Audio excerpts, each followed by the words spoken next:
Hello जी, करोल बाग के best medical Chaman medical store से बोल रहा हूँ। बताइए क्या काम था। मैं ब्लूमिंग नाइट होटल के कमरा नंबर 303 से बात कर रहा हूँ। एक छोटा सा ऑर्डर है, नोट करो और जल्दी से होटल पर डिलीवर करवा दो। जी सर, बताइए आपका क्या ऑर्डर है।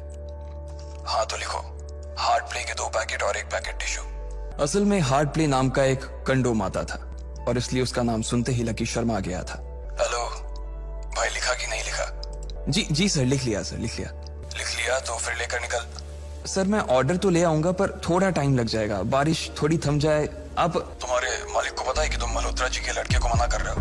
हाँ पता है, बारिश हो रही है, इसलिए सारा सामान अच्छे से थैली में पैक करके लाना और लेट नहीं होना चाहिए, समझे? उस लड़के ने कहा और इससे पहले कि लकी आगे कुछ कह पाता उसने फोन काट दिया।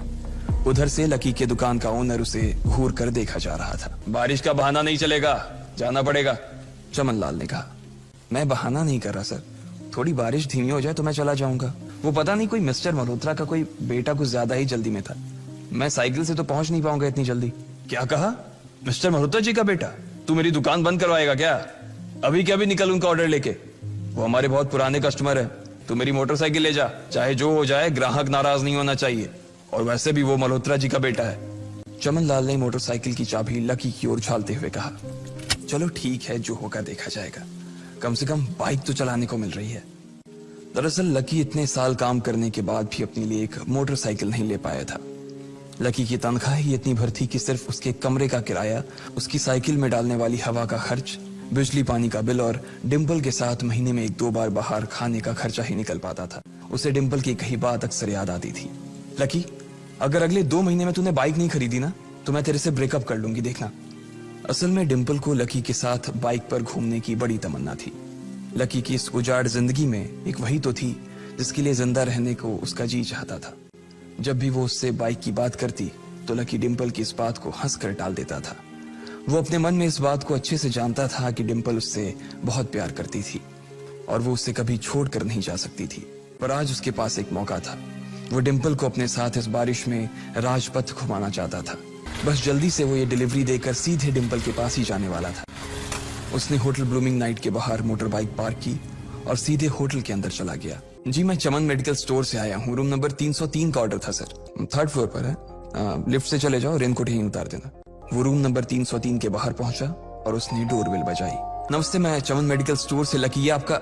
इससे पहले कि लकी आगे कुछ कह पाता उसकी आंखें फटी की फटी रह गई थी। उसके सामने एक लड़की खड़ी थी। वो लड़की और कोई नहीं बल्कि उसकी गर्लफ्रेंड डिम्पल ही थी। उसकी खुशबू से ही ये चीज साफ पता चल रही थी कि वो अभी अभी नहा कर आई थी। डिम्पल, तुम यहाँ क्या कर रही हो? तुम यहाँ क्या मेरा पीछा करते हुए आए हो लकी? डिम्पल बेबी क्या हो गया, किससे बात कर रही हो?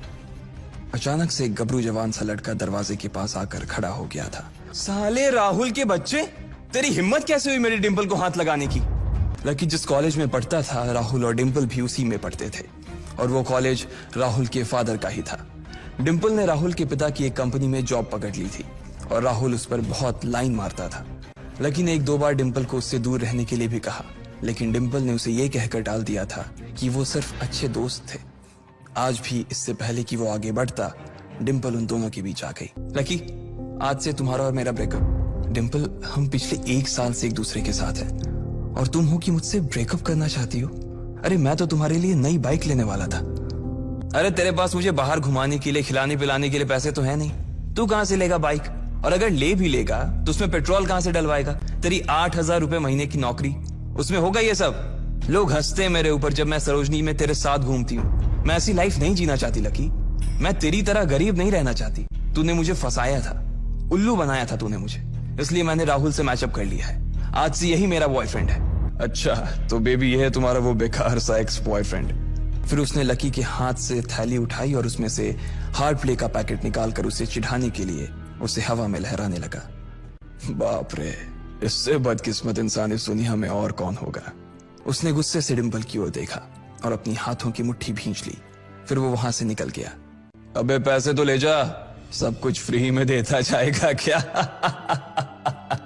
लकी बिना उसकी बात सुनते ही निकल गया। उसके दिमाग में डिम्पल के कहे शब्द गूंज रहे थे। उसने कभी सपने में नहीं सोचा था कि डिम्पल उसके साथ कुछ ऐसा भी कर सकती थी। लकी इतना हताश हो गया था कि बुरी तरह से रोने लगा। लकी जैसे ही बाहर आया तो उसने देखा कि बाहर अंधेरा हो गया था। उसका दिल बुरी तरह से टूट चुका था। लेकिन उसे इस बात की खुशी भी हो रही थी, आखिर आज उसे डिम्पल का असली चेहरा नजर आ गया था। लेकिन एक चीज थी जो लकी को परेशान कर रही थी, वो थी उसकी माली हालत। उसकी जेब इतनी तंग थी कि उसे फटी हुई जेब की पैंट पहनकर घूमना पड़ता था। कभी कभी तो लकी सिर्फ रोटी खाकर दिन काट लेता था। उसने टूटे हुए दिल को दिलासा देते हुए मन में सोचा कि डिम्पल पर खर्च होने वाले पैसे बच जाने से शायद उसके हालत सुधर जाएंगे। पर फिर भी वो रातों रात रईस नहीं हो जाने वाला था। उसने ऊपर आसमान की ओर देखा और जोर से चिल्लाया, अगर इतना ही अनलकी बनाना था तो फिर नाम लकी क्यों रखा भगवान। जैसे ही वो फूट कर रोने को था, तभी उसके फोन पर एक मैसेज आया। अचानक उसके आंसू हंसी में बदल गए और वो जोर जोर से वहीं सड़क पर नाचने लगा। उस मैसेज में लिखा था, परिवार की रिसर्च और परिवार के निर्णय के हिसाब से अग्रवाल परिवार का वारिस लक्ष्मण लाल अग्रवाल उर्फ लकी ने गरीबी अभ्यास की परीक्षा को पास कर लिया है और आज से ही वो उस जमीन और उस जायदाद का मालिक हो जाएगा जो परिवार ने उसके नाम कर रखी थी।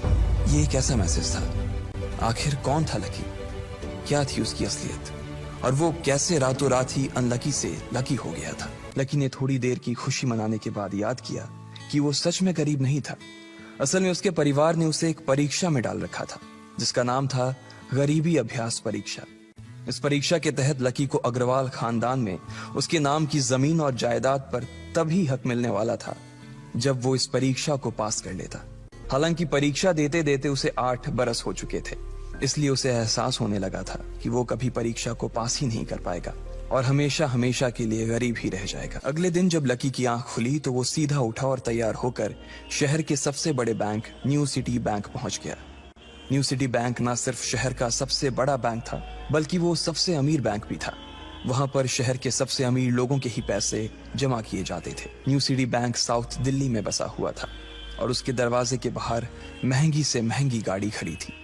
रातों रात लकी की किस्मत तो बदल गई थी, लेकिन उसके कपड़े नहीं बदल पाए थे। इतने बड़े बैंक में वो वही कपड़े पहनकर आ गया था जो वो अक्सर अपने काम पर पहनकर जाता था। पैसे लेते ही ना सबसे पहले नए कपड़े खरीदने हैं, लकी ने अपने आप से कहा और फिर बैंक के अंदर दाखिल होने लगा। जैसे ही उसने दरवाजे को धक्का दिया, उसे आवाज आई, आउच!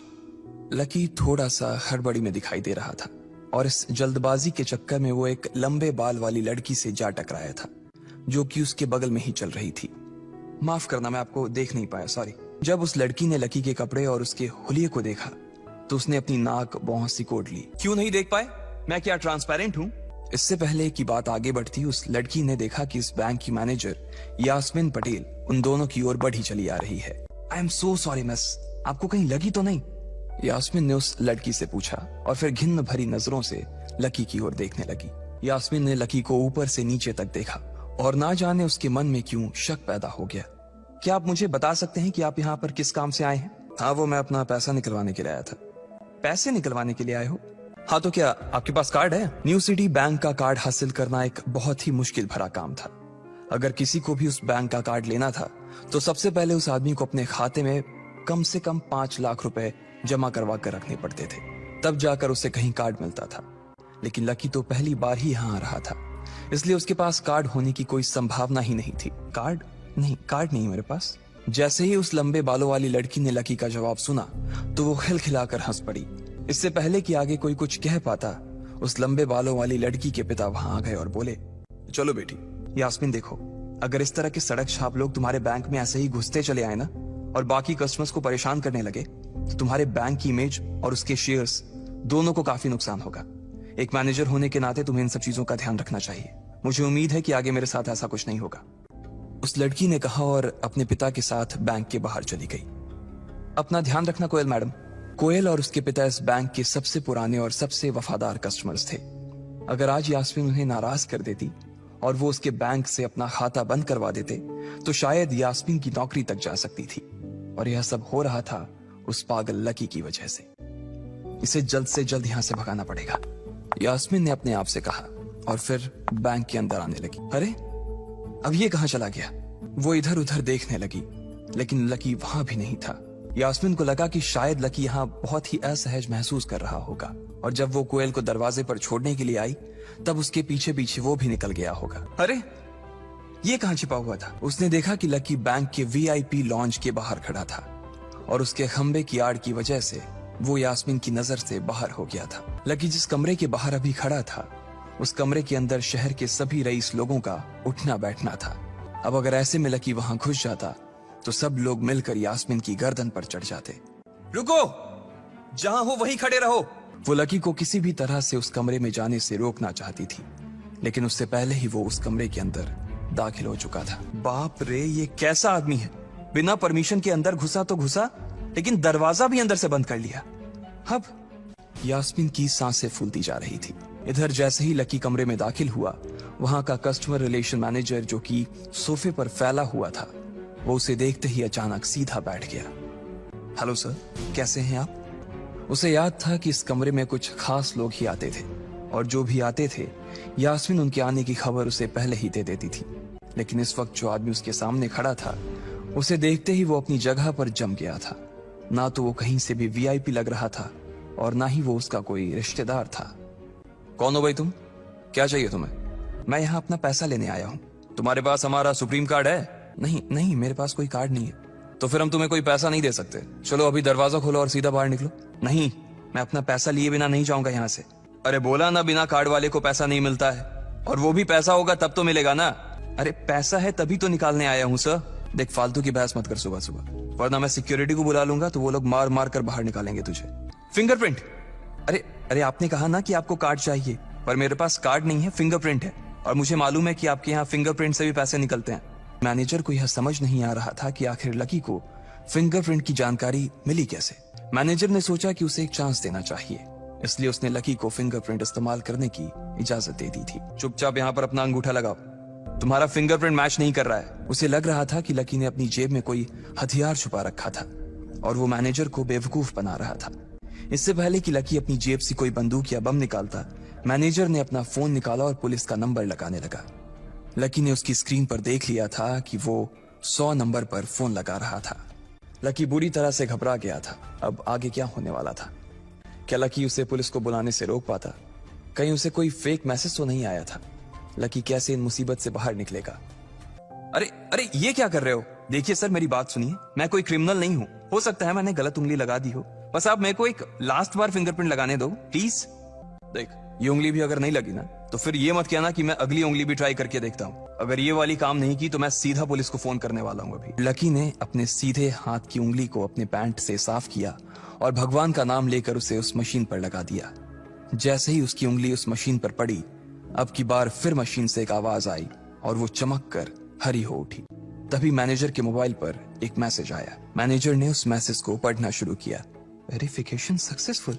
खाता 1, नाम लक्ष्मण लाल अग्रवाल, खाता नंबर 01104।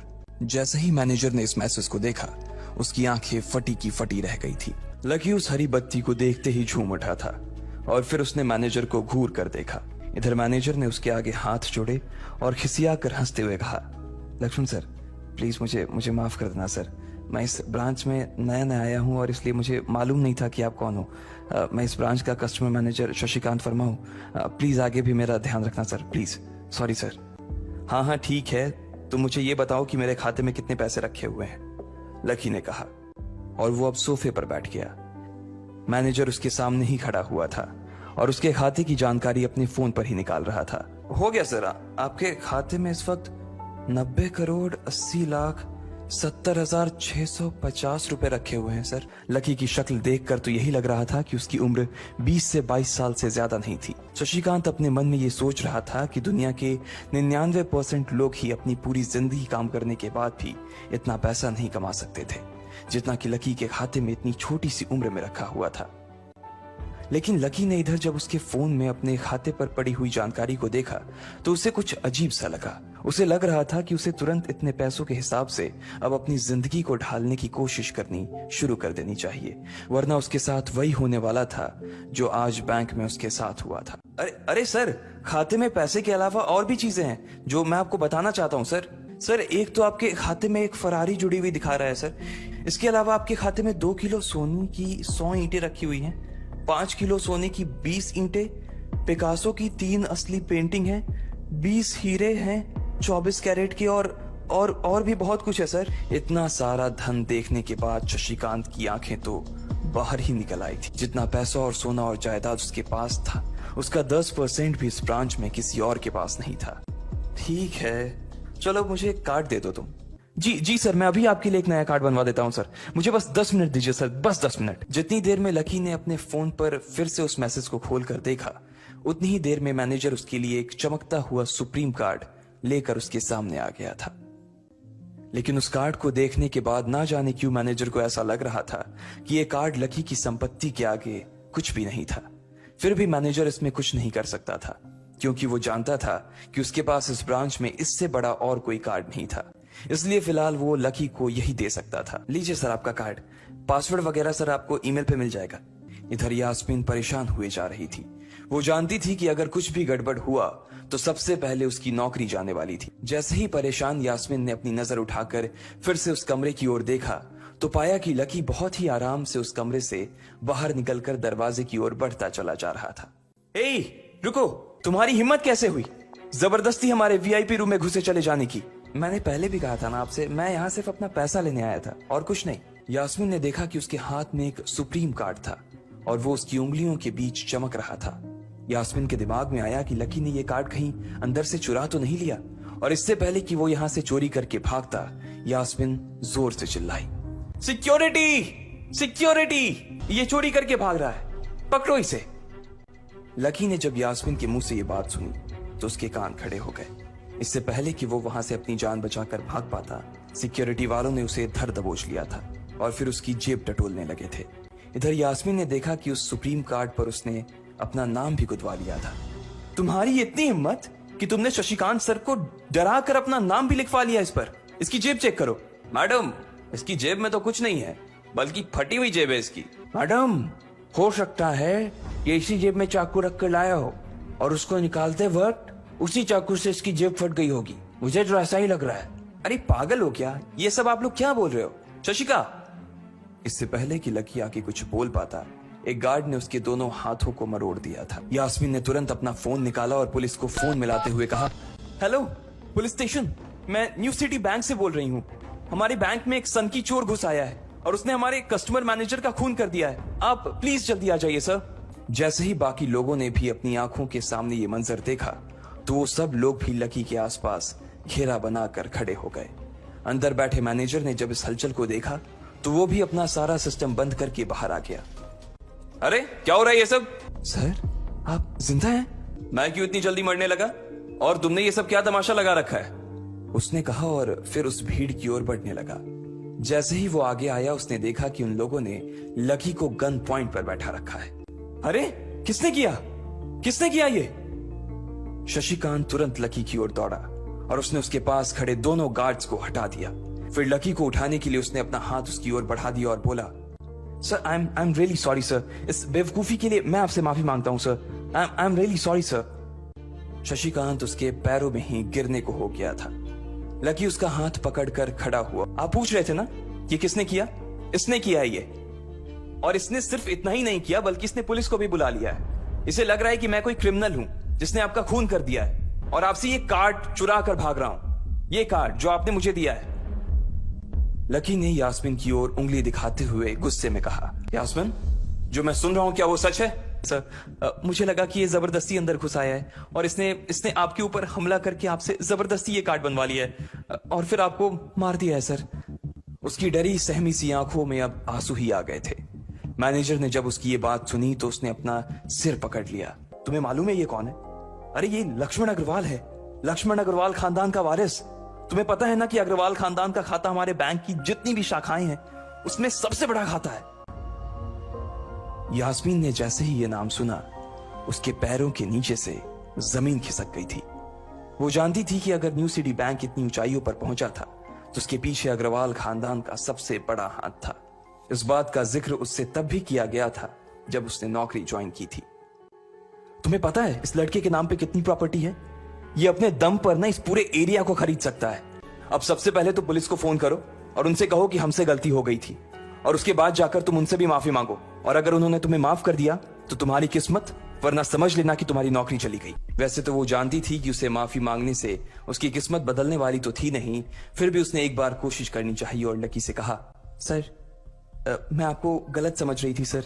एक्चुअली आपके यास्मीन ने उसके कपड़े को देखा और एक सांस लेते हुए आगे बोली, सर प्लीज मुझे माफ कर दीजिए सर, मेरी इंटेंशन आपको हर्ट करने की बिल्कुल भी नहीं थी।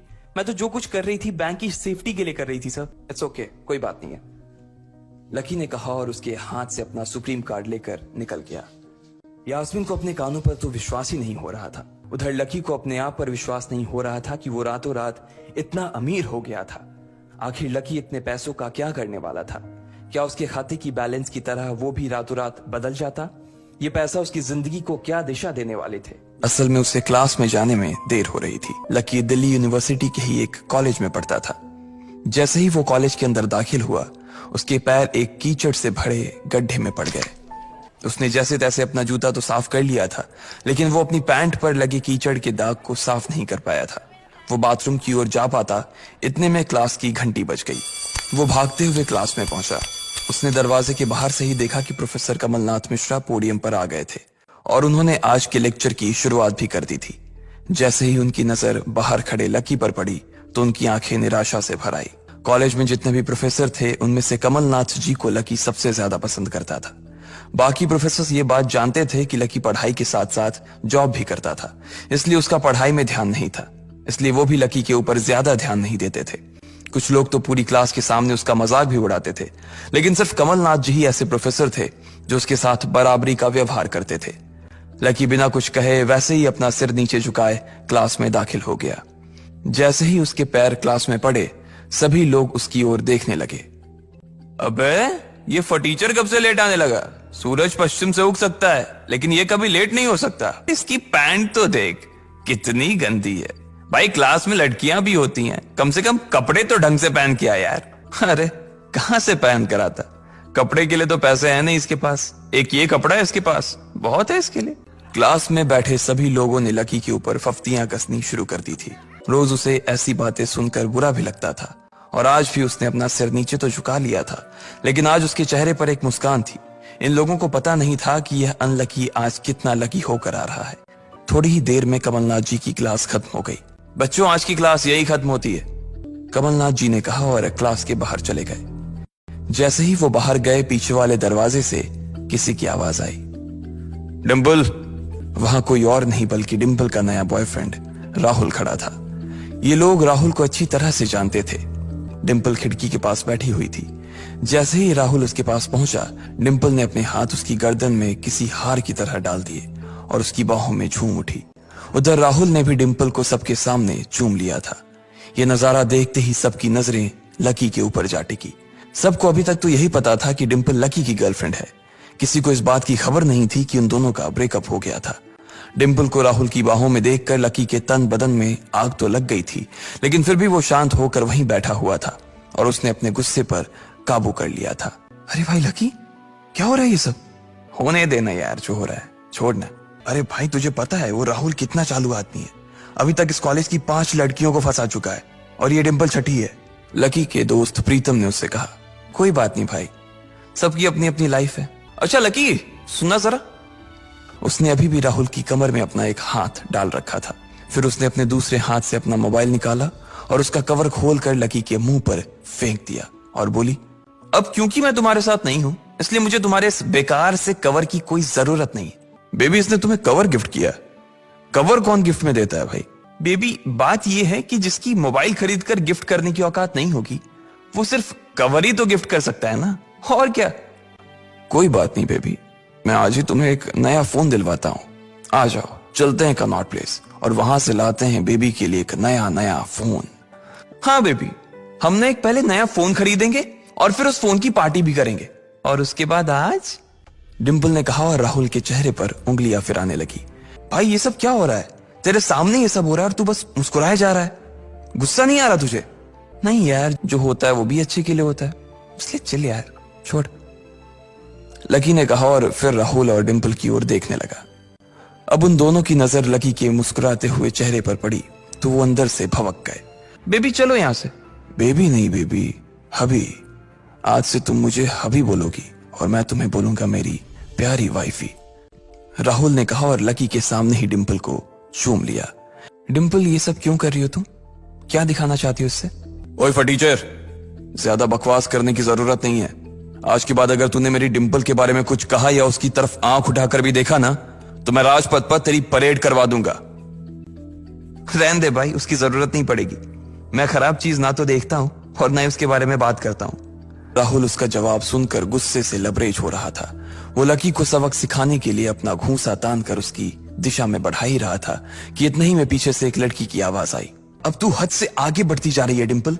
लकी जैसे लड़के को छोड़कर तू इस एक नंबर के लफंगे लड़के के साथ पड़ी है। तुझे तो कॉलेज के किसी गड्ढे में जाकर डूब मरना चाहिए। साक्षी, क्या कह रही है तू? जुबान संभाल अपनी।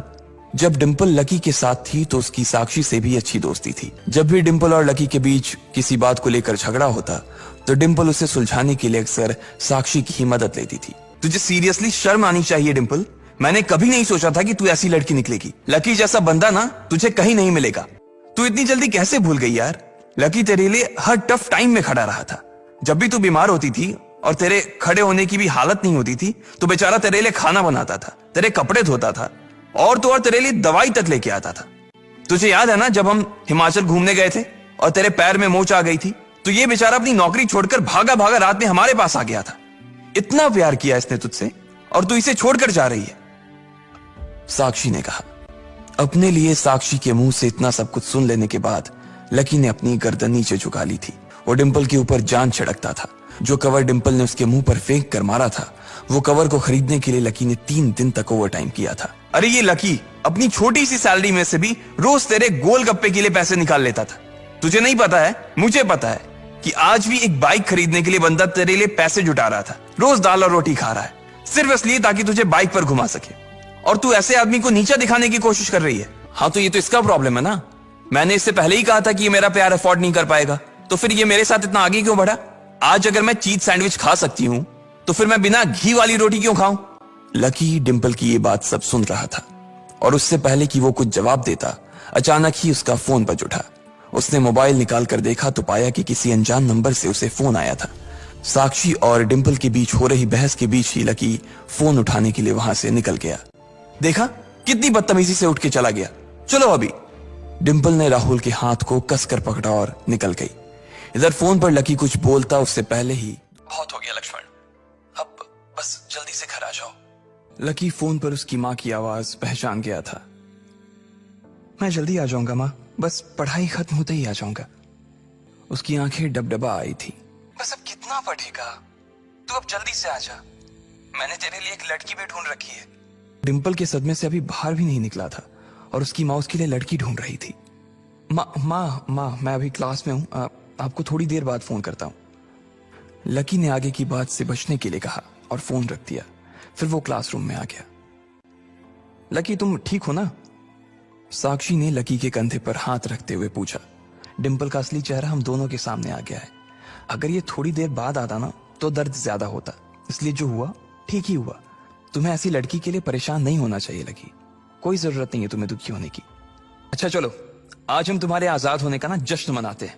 मैं अपनी तरफ से तुम्हें ट्रीट दूंगी। कॉलेज के बाहर कहीं चलें? कैंटीन का खा खा करना मैं बोर हो गई हूँ। हाँ लेकिन ट्रीट तुम मुझे नहीं, मैं तुम्हें दूंगा, पर आज नहीं किसी और दिन। और इस बार हम उस चमन पाव भाजी वाले के पास नहीं जाएंगे। उससे थोड़ी दूरी पर सामने वाली लेन में जो रेस्टोरेंट है ना, सन एंड मून, वहां चलकर खाना खाएंगे। साक्षी ने जब उसके मुंह से सन एंड मून का नाम सुना तो उसके कान खड़े हो गए। उसे उम्मीद नहीं थी कि लकी को डिंपल के जाने के बाद इतना बड़ा झटका लगेगा। जितना पैसा लकी 10 दिन में कमाता था, साक्षी ने सुना था कि सन एंड मून में उतना पैसा सिर्फ एक बार में ही पूरा हो जाता था। वो झिझक कर हंस पड़ी और बोली, हाँ ठीक है, मतलब ठीक है, मैं इंतजार करूंगी। वैसे तुम्हें एक बात बताऊं लकी, मैं ना अभी तक सन एंड मून के अंदर गई नहीं हूं। ठीक है तो फिर मिलते हैं फिर। बाय लकी, साक्षी ने कहा और वहां से निकल गई। इधर प्रीतम और उसके दूसरे दोस्त भी उसे अपने साथ लेकर कैंटीन की ओर आ गए। जैसे ही वो कैफेटेरिया में दाखिल होने वाले थे, अचानक से गर्वित रुक गया। उसकी आंखें उसके फोन पर गड़ी हुई थी और एक पल के लिए फोन को देखने के बाद गर्वित ने कहा, भाई साहब ये अमित ने ग्रुप चैट पर अपनी फजीहत करवा ली यार। खोलो अपना ग्रुप चैट, खोलो अपना हॉस्टल वाला ग्रुप, देखो क्या लिखा है इसने। लकी और प्रीतम ने तुरंत अपना फोन निकाला और हॉस्टल वाला ग्रुप खोल लिया। दोस्तों, आज से तुम्हारा भाई अमित सबके सामने ये ऐलान करना चाहता है कि तुम्हारा भाई फिर से सिंगल से मिंगल हो गया है। सबके सब जल्दी आओ हॉस्टल। आज का लंच तुम्हारे भाई की तरफ से है। चलो अच्छा है, किसी को तो लड़की मिली, वैसे भी इसका अकेलापन झेला नहीं जा रहा था। लकी ने कहा, चलो चलो हॉस्टल चलते हैं, साले की आज जमकर खींचेंगे। प्रीतम ने कहा। गर्वित और प्रीतम तो आगे बढ़ गए, लेकिन लकी वहीं रुक गया था। वो उनके साथ आने में थोड़ा सा झिझक रहा था। भाई मुझे मालूम है तू क्या सोच रहा है, लेकिन तुझे मालूम है कि हम क्या सोच रहे हैं? गर्वित ने कहा। क्या सोच रहा? प्रीतम और गर्वित दोनों मुस्कुराने लगे और लकी को देखकर बोले, आज के आज ही हम तेरा कमरा खाली कर देंगे। क्यों? क्योंकि तू फिर से हमारे साथ रहने के लिए आने वाला है साले। थैंक्स यार, तुम लोग हो तो मैं। इसके आगे लकी कुछ कह नहीं पा रहा था, लेकिन उसकी आंखों में दोस्तों के लिए प्यार साफ नजर आ रहा था। थोड़ी देर बाद जब वो तीनों हॉस्टल पहुंचे तो उन्होंने देखा कि एक लड़का और एक लड़की एक साथ एक पलंग पर हाथ पकड़कर बैठे हुए हैं। अरे अरे तुम लोग वापस आ गए। अमित ने चौंकते हुए लड़की का हाथ छोड़ा और तीनों को देखने लगा। बेबी ये मेरे दोस्त हैं। दोस्तों ये मेरी बेबी, मेरा मतलब है मेरी गर्लफ्रेंड है रोशनी, म्यूजिक सीख रही है। रोशनी ये मेरे रूममेट्स हैं, गर्वित, प्रीतम और लकी। लकी अब हमारे साथ नहीं रहता, लेकिन हमारे दिल में अभी भी जिंदा है। हाँ अमित भाई, पहले नहीं रहते थे, लेकिन अब भाई साहब हमारे साथ फिर से रहने के लिए आ रहे हैं। इसलिए आपने इनके बिस्तर पर जो वे प्रोटीन के डब्बे जमा रखे हैं ना, उन्हें जरा हटा लीजिए। ये सुनते ही अमित का चेहरा खुशी से खिल गया। वो चाहता तो यही था कि लकी, जो कि उन सब की जान था, वापस आ जाए। पर क्या हुआ भाई, लैंडलॉर्ड से लड़ाई वड़ाई हो गई क्या? नहीं यार। अरे भाई लाइफ है, कभी धूप कभी छांव, चलता रहता है। तू ज्यादा सवाल मत कर यार, पलंग खाली कर यार जल्दी। प्रीतम ने कहा और रोशनी की ओर इशारा कर दिया। चलो तो फिर आज रॉबिन्स कैफे पर खाना खाने के लिए चलते हैं। रोशनी की रूममेट भी आने वाली है। तुम्हें और किसी को बुलाना है? लकी तो डिंपल को बुला देना, वो भी आ जाएगी।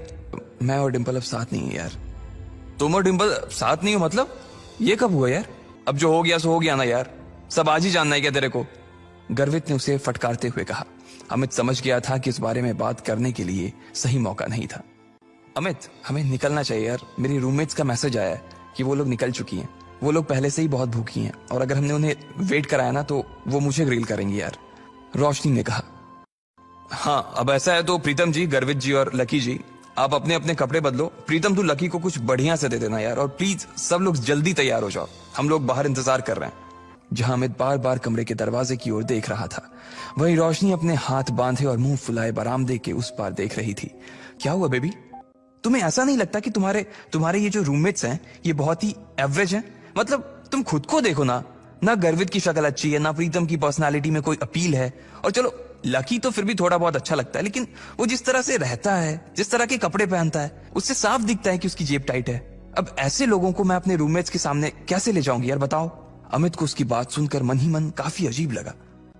हम सिर्फ खाना खाने ही तो जा रहे हैं, हम कोई ब्लाइंड डेट थोड़ी सेट कर रहे हैं इनके और तुम्हारे रूममेट्स के बीच, तो तुम फिर इतना परेशान क्यों हो रही हो? तुम्हें ऐसा लग रहा है कि मेरे रूममेट बाहर इतनी दूर इतनी धूप में सिर्फ खाने के लिए आ रही हैं? अमित तुम सच में डम्ब हो। अरे उन्होंने भले ही मेरे फेस पर ये बात ना कही हो, लेकिन मैं जानती हूं ना कि वो सिर्फ तुम्हारे रूममेट्स के लिए मिलने आ रही हैं। क्या पता किसी को कोई पसंद आ जाए तो।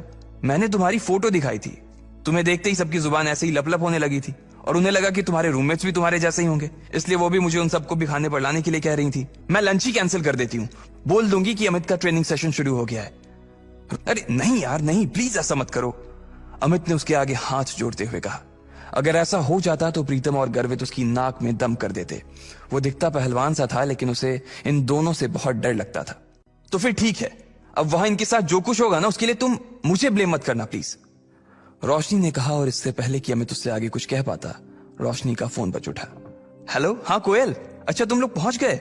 हाँ इतनी भी क्या जल्दी है यार, जब तुम मिलोगे तो खुद ही देख लेना। अच्छा तुम्हारे सिर पर चोट? अच्छा ठीक है, हम बस आ ही रहे हैं। ये कोयल वही कोयल थी जो आज सुबह ही लकी से बैंक में टकराई थी। वो रोशनी की बहुत अच्छी दोस्त थी और इन सब में सबसे अमीर। इतने में गर्वित, प्रीतम और लकी कमरे से बाहर आ गए। इधर तीन सुंदर सी बन ठन के आई हुई लड़कियां एक टेबल पर पहले से ही बैठी हुई थी। उनकी शक्ल, सूरत और कपड़े देखकर ये पता चल रहा था कि वो पैसे वाले घरों से थी। कोयल तुम्हारे सिर पर लाल सा क्या लगा हुआ है? कहीं कोई चोट वोट लगी थी क्या? हाँ यार, आज सुबह मैं अपने पापा के साथ न्यू सिटी बैंक गई हुई थी, तो वहां पे एक गधे से टकरा गई। इतना बेवकूफ आदमी ना मैंने अपनी जिंदगी में नहीं देखा। मन तो कर रहा था उसका मुंह नोच लूं। आखिर क्या धमाका होगा जब कोयल और लकी फिर से एक दूसरे के सामने आएंगे। क्या वो लकी की इंसल्ट करेगी, वो भी उसके दोस्तों के सामने, या फिर लकी उससे इस बार जवाब देगा? हाँ, लेकिन पता नहीं आजकल न्यू सिटी बैंक के कस्टमर्स की क्वालिटी को क्या हो गया है। उनका स्टैंडर्ड ना दिन ब दिन गिरता ही जा रहा है। कैसे? अरे तुम अब जानती हो ना कि न्यू सिटी बैंक के अंदर आने वाले कस्टमर्स कैसे होते हैं। लेकिन जब मैंने उस लड़के को देखा ना तो मतलब तुम कहना क्या चाह रही हो? वो क्या कुछ ऐसा वैसा था, मतलब थोड़ा फटीचर टाइप का? हाँ, मुझे तो लगता है कि वो कोई पागल था जिसने ठीक से दुनिया, हो सकता है कि वो किसी पागल खाने से भाग कर आया था और सीधा न्यू सिटी बैंक में घुस गया था। पता नहीं बाद में उसके साथ क्या हुआ होगा। मैं तो उसी टाइम अपने पापा के साथ वहां से निकल गई थी। एनीवेज यार, अब तुम लोग भी क्या उसका टॉपिक लेकर बैठ गए? वैसे भी अब हम कभी मिलने वाले नहीं है। अरे यार, ये रोशनी और इसका बॉयफ्रेंड कहाँ रह गया? मैंने सुना है अमित स्पोर्ट्स कोटे से है, इसलिए मुझे लगता है कि वो और उसके दोस्त भी एक जैसे होंगे। अब देखते हैं किसको कौन पसंद आता है, दिशा ने कहा और दरवाजे के बाहर देखने लगी कि तभी रोशनी, अमित, प्रीतम, गर्वित और लकी अंदर आ चुके थे। इससे पहले कि लकी पूरा अंदर घुस पाता, उसने प्रीतम से कहा, तुम लोग जाओ, मैं जरा वॉशरूम से होकर आता हूं। इधर प्रीतम, गर्वित ने जैसे ही कोयल, दिशा और मानसी को देखा, उन दोनों की आंखें फटी की फटी रह गई। अरे कोयल, दिशा, मानसी, किस बारे में बात हो रही है भाई? पता है तुम्हारे हंसने की आवाजें बाहर तक आ रही हैं। रोशनी की बात सुनते ही उन तीनों ने रोशनी की तरफ देखा। उसके पीछे ही अमित खड़ा था और अमित के पीछे गर्वित और प्रीतम खड़े थे। जैसे ही उन लड़कियों की नजर गर्वित और प्रीतम पर पड़ी, उनकी जैसी तो बत्ती से ही गिर गई। उन्हें जैसी उम्मीद थी, वो दोनों लड़के दूर दूर तक उसके आसपास भी नहीं थे। अपनी सहेलियों की बुझी हुई शक्ल देखने के बाद रोशनी ने अमित को गुस्से से घूर कर देखा। अमित के पास सिवाय मुस्कुराने की और कोई चारा नहीं था, लेकिन आज पहली बार उसे भी अपने दोस्तों पर शर्म आ रही है। चलो चलो बैठते हैं। तम दिशा की ओर बढ़ ही रहा था, लेकिन उससे पहले ही दिशा उठकर मानसी के बगल में बैठ गई। उसकी इस हरकत से यह तो साफ हो गया था कि वो प्रीतम को नापसंद करती थी और ना ही उसके साथ बैठना चाहती थी। टेबल पर कुल 4 लकड़ी के स्टूल लगे थे और एक स्टूल पर 2 लोग बैठे थे। दिशा और मानसी एक स्टूल पर बैठ गए, प्रीतम और गर्वित एक स्टूल पर, अमित और रोशनी एक स्टूल पर बैठ गए, लेकिन कोयल अकेली बैठी थी। कोयल उन सब लड़कियों में सबसे सुंदर थी और साथ ही वो सबसे चूजी भी थी। अब ऐसे में अगर लकी कोयल के पास बैठता तो क्या होता? भले ही लकी उतना खराब ना दिखता था, लेकिन उसके कपड़े उसकी पर्सनालिटी की मिट्टी पलित करने में लगे हुए थे। अरे अरे, जल्दी खाने को कुछ मंगवा यार, बहुत भूख लगी है। इतने में कोयल ने अपने बालों को ठीक करते हुए अमित से पूछा, अमित, रोशनी तो बता रही थी कि तुम्हारे साथ 2 नहीं 3 लड़के आने वाले थे, तो फिर वो तीसरा लड़का कहाँ है? वो तीसरा लड़का अभी बाथरूम गया हुआ है। ओए लकी, इधर देख भाई, इधर आजा।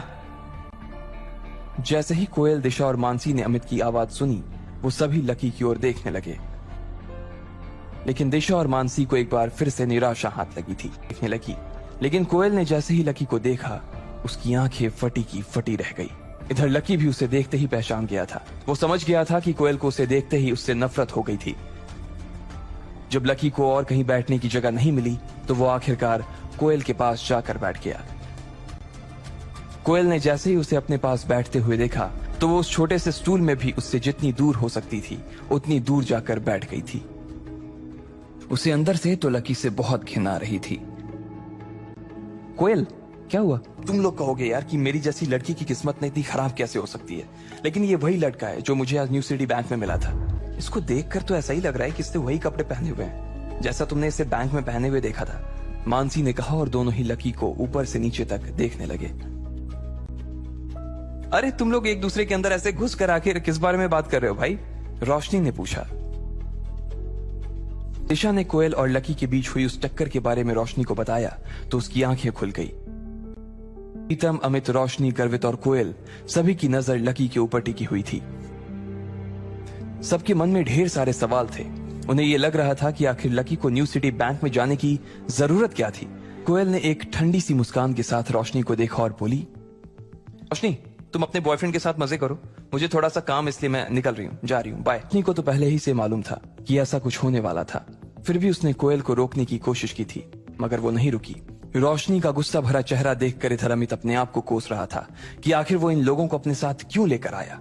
लकी ने जब देखा कि सारी गड़बड़ उसकी वजह से हो रही थी और कोयल लगभग दरवाजे पर पहुंच गई थी, तो वो जोर से चिल्लाया और बोला, रुको! बैंक में जो कुछ हुआ उसके लिए मैं बैंक में ही माफी मांग चुका हूँ। देखो, मुझे नहीं मालूम था कि तुम्हें मेरी गलती की वजह से ऐसी चोट आ जाएगी। I am really sorry. Koyal ने कोई जवाब नहीं दिया और वहाँ से फिर से निकलने लगी। लकी ने उसे फिर से रोका और कहा, अरे तुम अपना ये पर्स वहाँ भूल गई थी। मैं तो बस यही देने आया था तुम्हें। इसमें तुम्हारा सिटी बैंक का वो सुप्रीम कार्ड होगा ना? कोयल मन ही मन सोच रही थी कि इस आदमी की न्यू सिटी बैंक का जब कोई कार्ड था ही नहीं तो फिर इसे कैसे पता चला कि वहाँ कौन सा कार्ड चलता है। जैसे ही कोयल दरवाजे से बाहर होने वाली थी, इतने में उधर से कोई रईस ज़्यादा सामने आया और कोयल से जानबूझकर टकरा गया। इडियट, देख कर नहीं चल सकते क्या? और वो जिस तरह से कोयल को देख रहा था, उसकी शक्ल से साफ पता चल रहा था कि उसकी नीयत अच्छी नहीं थी। अरे बेबी, क्या हुआ? चोट लगी है? मलहम लगा दूं क्या? इतना कहते ही वो आदमी कोयल की दिशा में आगे बढ़ने लगा। लकी कोयल से थोड़ी ही दूरी पर खड़ा था। सभी लोग बस देखे जा रहे थे। अब आगे क्या होगा? क्या लकी कोयल को बचाने के लिए बीच में आएगा या उसे वो अपनी किस्मत के भरोसे छोड़ देगा? जानने के लिए सुनते रहे Insta Millionaire only on Pocket FM। Download the Pocket FM app now. Hello जी, करोल बाग के best medical Chaman medical store से बोल रहा हूँ। बताइए क्या काम था? मैं ब्लूमिंग नाइट होटल के कमरा नंबर 303 से बात कर रहा हूँ। एक छोटा सा ऑर्डर है, नोट करो और जल्दी से होटल पर डिलीवर करवा दो। जी सर, बताइए आपका क्या ऑर्डर है? हाँ तो लिखो, हार्ट प्ले के 2 पैकेट और 1 पैकेट टिश्यू। असल में हार्ट प्ले नाम का एक कंडोम आता था और इसलिए उसका नाम सुनते ही लकी शर्मा गया था। हेलो भाई, लिखा कि नहीं लिखा? जी सर, लिख लिया सर, लिख लिया। लिख लिया तो फिर लेकर निकल। सर मैं ऑर्डर तो ले आऊंगा पर थोड़ा टाइम लग जाएगा, बारिश थोड़ी थम जाए। आप तुम्हारे मालिक को पता है कि तुम मल्होत्रा जी के लड़के को मना कर रहे हो? हाँ पता है, बारिश हो रही है, इसलिए सारा सामान अच्छे से थैली में पैक करके लाना और लेट नहीं होना चाहिए, समझे? उस लड़के ने कहा और इससे पहले कि लकी आगे कुछ कह पाता, उसने फोन काट दिया। उधर से लकी के दुकान का ओनर उसे घूर कर देखा जा रहा था। बारिश का बहाना नहीं चलेगा, जाना पड़ेगा, चमन लाल ने कहा। मैं बहाना नहीं कर रहा सर, थोड़ी बारिश धीमी हो जाए तो मैं चला जाऊंगा। वो पता नहीं कोई मिस्टर मल्होत्रा का कोई बेटा कुछ ज्यादा ही जल्दी में था। मैं साइकिल से तो पहुंच नहीं पाऊंगा इतनी जल्दी। क्या कहा? मिस्टर मल्होत्रा जी का बेटा? तू मेरी दुकान बंद करवाएगा क्या? अभी क्या भी निकल उनका ऑर्डर लेके। वो हमारे बहुत पुराने कस्टमर है। तू मेरी मोटरसाइकिल ले जा, चाहे जो हो जाए, ग्राहक नाराज नहीं होना चाहिए। और वैसे भी वो मल्होत्रा जी का बेटा है। चमन लाल ने मोटरसाइकिल की चाबी लकी की ओर उछालते हुए कहा, चलो ठीक है, जो होगा देखा जाएगा। कम से कम बाइक तो चलाने को मिल रही है। दरअसल लकी इतने साल काम करने के बाद भी अपने लिए एक मोटरसाइकिल नहीं ले पाया था। लकी की तनख्वाह ही इतनी भर थी कि सिर्फ उसके कमरे का किराया, उसकी साइकिल में डालने वाली हवा का खर्च, बिजली पानी का बिल और डिम्पल के साथ महीने में 1-2 बार बाहर खाने का खर्चा ही निकल पाता था। उसे डिम्पल की कही बात अक्सर याद आती थी। लकी, अगर अगले 2 महीने में तूने बाइक नहीं खरीदी ना तो मैं तेरे से ब्रेकअप कर लूंगी, देखना। असल में डिम्पल को लकी के साथ बाइक पर घूमने की बड़ी तमन्ना थी। लकी की इस उजाड़ जिंदगी में एक वही तो थी जिसके लिए जिंदा रहने को उसका जी चाहता था। जब भी वो उससे बाइक की बात करती तो लकी डिम्पल की इस बात को हंसकर टाल देता था। वो अपने मन में इस बात को अच्छे से जानता था कि डिम्पल उससे बहुत प्यार करती थी और वो उसे कभी छोड़कर नहीं जा सकती थी। पर आज उसके पास एक मौका था। वो डिम्पल को अपने साथ इस बारिश में राजपथ घुमाना चाहता था। बस जल्दी से वो ये डिलीवरी देकर सीधे डिम्पल के पास ही जाने वाला था। उसने होटल ब्लूमिंग नाइट के बाहर मोटर बाइक पार्क की और सीधे होटल के अंदर चला गया। जी, मैं चमन मेडिकल स्टोर से आया हूँ। रूम नंबर 303 का ऑर्डर था सर। 3rd फ्लोर पर है। लिफ्ट से चले जाओ, रेनकोट यहीं उतार देना। वो रूम नंबर 303 के बाहर पहुंचा और उसने डोरबेल बजाई। नमस्ते, मैं चमन मेडिकल स्टोर से लकी, ये आपका। इससे पहले कि लकी आगे कुछ कह पाता, उसकी आंखें फटी की फटी रह गई थी। उसके सामने एक लड़की खड़ी थी। वो लड़की और कोई नहीं बल्कि उसकी गर्लफ्रेंड डिम्पल ही थी। उसकी खुशबू से ही ये चीज साफ पता चल रही थी कि वो अभी अभी नहा कर आई थी। डिम्पल, तुम यहाँ क्या कर रही हो? तुम यहाँ क्या मेरा पीछा करते हुए आए हो लकी? डिम्पल बेबी, क्या हो गया? किससे बात कर रही हो? अचानक से एक गबरू जवान सा लड़का दरवाजे के पास आकर खड़ा हो गया था। साले राहुल के बच्चे, तेरी हिम्मत कैसे हुई मेरी डिम्पल को हाथ लगाने की? लकी जिस कॉलेज में पढ़ता था, राहुल और डिम्पल भी उसी में पढ़ते थे और वो कॉलेज राहुल के फादर का ही था। डिम्पल ने राहुल के पिता की एक कंपनी में जॉब पकड़ ली थी और राहुल उस पर बहुत लाइन मारता था। लकी ने 1-2 बार डिम्पल को उससे दूर रहने के लिए भी कहा, लेकिन डिम्पल ने उसे ये कहकर टाल दिया था कि वो सिर्फ अच्छे दोस्त थे। आज भी इससे पहले कि वो आगे बढ़ता, डिम्पल उन दोनों के बीच आ गई। लकी, आज से तुम्हारा और मेरा ब्रेकअप। डिम्पल, हम पिछले 1 साल से एक दूसरे के साथ हैं और तुम हो कि मुझसे ब्रेकअप करना चाहती हो? अरे मैं तो तुम्हारे लिए नई बाइक लेने वाला था। अरे तेरे पास मुझे बाहर घुमाने के लिए, खिलाने पिलाने के लिए पैसे तो है नहीं, तू कहां से लेगा बाइक? और अगर ले भी लेगा तो उसमें पेट्रोल कहां से डलवाएगा? तेरी 8,000 रुपए महीने की नौकरी, उसमें होगा ये सब? लोग हंसते हैं मेरे ऊपर जब मैं सरोजनी में तेरे साथ घूमती हूँ। मैं ऐसी लाइफ नहीं जीना चाहती लकी। मैं तेरी तरह गरीब नहीं रहना चाहती। तूने मुझे फंसाया था, उल्लू बनाया था तूने मुझे, इसलिए मैंने राहुल से मैचअप कर लिया है। आज से यही मेरा बॉयफ्रेंड है। अच्छा, तो बेबी ये है तुम्हारा वो बेकार सा एक्स बॉयफ्रेंड? फिर उसने लकी के हाथ से थैली उठाई और उसमें से हार्ड प्ले का पैकेट निकालकर उसे चिढ़ाने के लिए उसे हवा में लहराने लगा। बाप रे, इससे बदकिस्मत इंसान इस दुनिया में और कौन होगा? उसने गुस्से से डिंपल की ओर देखा और अपनी हाथों की मुट्ठी भींच ली। फिर वो वहां से निकल गया। अबे पैसे तो ले जा, सब कुछ फ्री में देता जाएगा क्या? लकी बिना उसकी बात सुनते ही निकल गया। उसके दिमाग में डिंपल के कहे शब्द गूंज रहे थे। उसने कभी सपने में नहीं सोचा था कि डिंपल उसके साथ कुछ ऐसा भी कर सकती थी। लकी इतना हताश हो गया था कि बुरी तरह से रोने लगा। लकी जैसे ही बाहर आया तो उसने देखा कि बाहर अंधेरा हो गया था। उसका दिल बुरी तरह से टूट चुका था, लेकिन उसे इस बात की खुशी भी हो रही थी। आखिर आज उसे डिंपल का असली चेहरा नजर आ गया था। लेकिन एक चीज थी जो लकी को परेशान कर रही थी, वो थी उसकी माली हालत। उसकी जेब इतनी तंग थी कि उसे फटी हुई जेब की पैंट पहनकर घूमना पड़ता था। कभी कभी तो लकी सिर्फ रोटी खाकर दिन काट लेता था। उसने टूटे हुए दिल को दिलासा देते हुए मन में सोचा कि डिंपल पर खर्च होने वाले पैसे बच जाने से शायद उसके हालत सुधर जाएंगे। पर फिर भी वो रातों रात रईस नहीं हो जाने वाला था। उसने ऊपर आसमान की ओर देखा और जोर से चिल्लाया, अगर इतना ही अनलकी बनाना था तो फिर नाम लकी क्यों रखा भगवान? जैसे ही वो फूट कर रोने को था, तभी उसके फोन पर एक मैसेज आया। अचानक उसके आंसू हंसी में बदल गए और वो जोर जोर से वहीं सड़क पर नाचने लगा। उस मैसेज में लिखा था, परिवार की रिसर्च और परिवार के निर्णय के हिसाब से अग्रवाल परिवार का वारिस लक्ष्मण लाल अग्रवाल उर्फ लकी ने गरीबी अभ्यास की परीक्षा को पास कर लिया है और आज से ही वो उस जमीन और उस जायदाद का मालिक हो जाएगा जो परिवार ने उसके नाम कर रखी थी। ये एक ऐसा मैसेज था। आखिर कौन था लकी? क्या थी उसकी असलियत? और वो कैसे रातों रात ही अनलकी से लकी हो गया था? लकी ने थोड़ी देर की खुशी मनाने के बाद याद किया कि वो सच में गरीब नहीं था। असल में उसके परिवार ने उसे एक परीक्षा में डाल रखा था जिसका नाम था गरीबी अभ्यास परीक्षा। इस परीक्षा के तहत लकी को अग्रवाल खानदान में उसके नाम की जमीन और जायदाद पर तभी हक मिलने वाला था जब वो इस परीक्षा को पास कर लेता।